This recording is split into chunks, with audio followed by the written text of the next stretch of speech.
जोधपुर, सूर्य नगरी की वो आवाज जो हजारों दिलों को सुकून देती थी, वो हमेशा के लिए खामोश हो गई।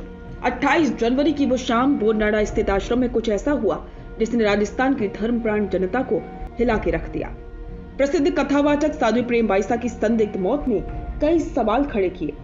क्या वो केवल एक बीमारी थी या फिर किसी की जानलेवा लापरवाही? मौत के 20 दिन बाद पुलिस की एफआईआर ने अब उन पर्दों को उठाना शुरू कर दिया है जिसके हिसाब से ये खौफनाक हकीकत सामने आ रही है। पुलिस और एसआईटी की जांच की सुई अब एक नाम पर आकर टिकी है, कंपाउंडर देवी सिंह। वो शख्स जिसे साध्वी की सुरक्षा और देखभाल का जिम्मा दिया गया था, वही मुख्य आरोपी है। एसआईटी के खुलासे चौंकाने वाले हैं। नियमों के मुताबिक जो इंजेक्शन केवल एक रजिस्टर्ड डॉक्टर की निगरानी में लगाना चाहिए, उन्हें देवी सिंह ने अपनी मर्जी से लगाया। विशेषज्ञों का कहना है कि डेक्सेना और डाइक्लोफेनेक का कॉम्बिनेशन किसी धीमे जहर से कम नहीं था। चिकित्सा जगत के अनुसार इन दोनों को एक साथ देना मौत को दावत देने जैसा है। देवी सिंह साध्वी के परिवार से पुराना जुड़ाव था। उसे अच्छी तरह पता था कि साध्वी को अस्थमा यानी कि सांस की पुरानी बीमारी है। मेडिकल बोर्ड की रिपोर्ट कहती है कि अस्थमा के मरीजों के लिए ये इंजेक्शन किसी टाइम बम की तरह काम करते हैं। जैसे ही देवी सिंह ने वो इंजेक्शन लगाए, साध्वी का शरीर उसे झेल नहीं पाया।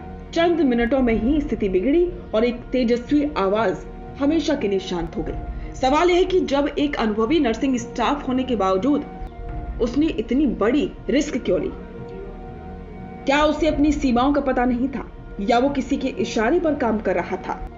अब कानून का शिकंजा कस चुका है। देवी सिंह के खिलाफ भारतीय न्याय संहिता की धारा 105 और 106 के तहत मामला दर्ज किया गया है।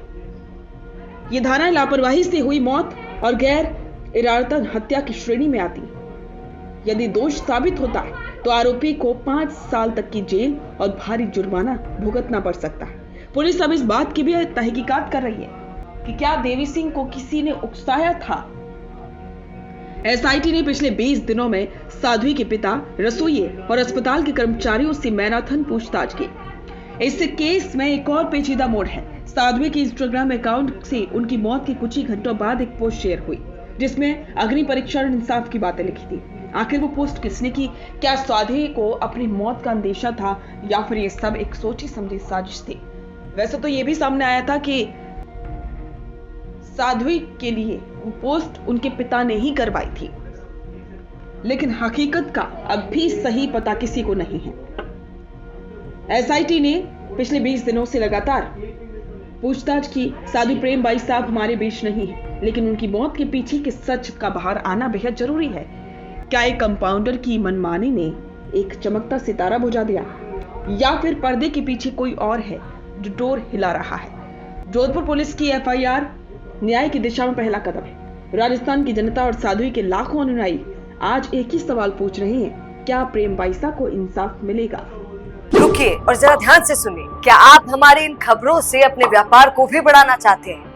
तो आप भी खबरों के दौरान इस तरह के एलिमेंट्स पर अपना विज्ञापन दे सकते हैं, या फिर ऐसे खबर के 1 मिनट बाद अपना पूरा विज्ञापन डलवाएं, जो कि 8 लाख से ज्यादा सब्सक्राइबर्स और फॉलोअर्स वाले द फैक्ट इंडिया चैनल्स और पेजेस से राजस्थान के कोने कोने में पहुंचेगा और इससे आपका व्यापार, ब्रांड सब कुछ बढ़ेगा।